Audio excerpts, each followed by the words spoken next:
Racing trials are underway for Trina Legault's grade 8 science class at Glencairn Public School in Canada. Students built these mousetrap cars themselves and used technology to help guide their design process. A lot of the students didn't necessarily always go to the textbooks for things. They found some videos online, they found some YouTubes. They outsourced some different resources by looking things up on phones and on different forms of technology. And from that kind of brought in their own creative content. Legault ensures her students are engaged in deep learning. Their discussion focuses on taking this lesson and making real-world connections to other mechanical, environmental, and societal systems. What's another example of another system that we've taken a look at that could compare to something like this? A library? Yeah, how is it like a library? The input is people who want to go, and the output is people who have received the information. Students built their cars using materials like wood and CDs, but some were inspired to take a different direction. There's some students that went a little bit further and beyond and said, you know, can we integrate some of the things that we're currently doing with our robotics or that we're currently doing with the Makers Club and incorporate that into some of our learning. So they made those connections themselves. I encourage them to do that, and the creativity that comes out is great. This student drew from his experiences as a member of the school's Makers Club. He extended his learning designing the chassis of his group's mousetrap car using software called SketchUp and printing it on the school's 3D printer. I got to 3D print something that was really strong. It was one object and it was really light because it was hollowed plastic. Using technology deepened his learning and problem-solving skills as he used trial and error to recreate the piece more than once in order to achieve a successful design. Our first design, the axles were supposed to go there and there. Now, what happened is that there were no holes for the axles there. We tried to make them and it completely destroyed the chassis. So we decided to redesign it. And that's when we came with our second design. It's a new way of looking at learning, not the traditional sit-down textbook.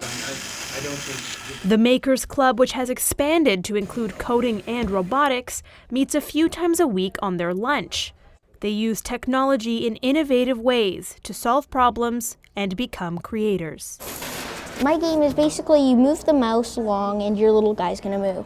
You have to avoid the enemies. I think the ability to dissect an idea and break it down into its constituent parts and figure out a process to solve a problem is a life skill. Taking apart printers, it's an awesome exercise.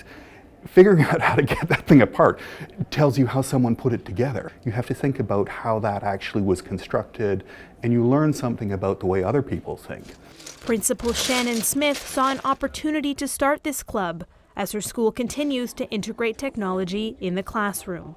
We wanted students to still be able to make and create and wanted to provide as many opportunities for kids to develop those skills as we could. The use of technology here has helped develop things like opportunities for collaboration, for students to develop some digital fluency. So the students are really taking the lead. They're learning about these technologies in the clubs and they're bringing it into the classroom, and then the teachers' eyes are being open to the possibilities. I love building things now and trying to take apart things and I guess have my own unique way in life, and I think Makers Club has certainly changed my life and how I've seen the world.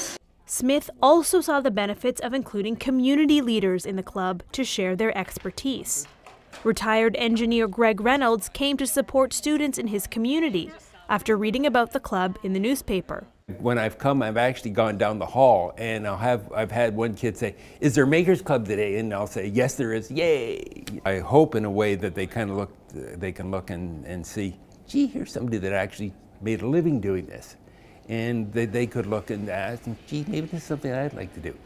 The next day, Legault has her students use success criteria to self-assess their designs. Assess yourself in your process, not in your product. Probably should have put more support in the bottom, probably. And share their feedback on how technology supported their learning. I'm giving myself some points on the 3D printing design just because I thought, you know, it was kind of a cool idea.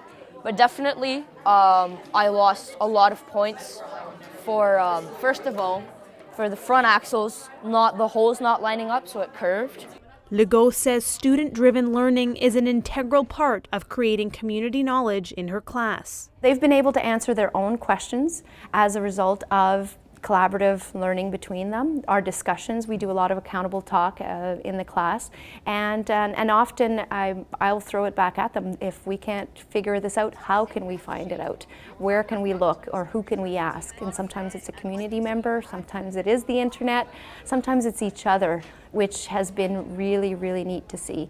Smith has created a culture where devices are not excluded but regulated and thoughtfully integrated for blended learning. We are really saying to students, we want to provide the environment to support you in truly collaborating with your peers, in using technology responsibly to support your learning, and to think about yourself as a global citizen as opposed to just a citizen here at Glencairn.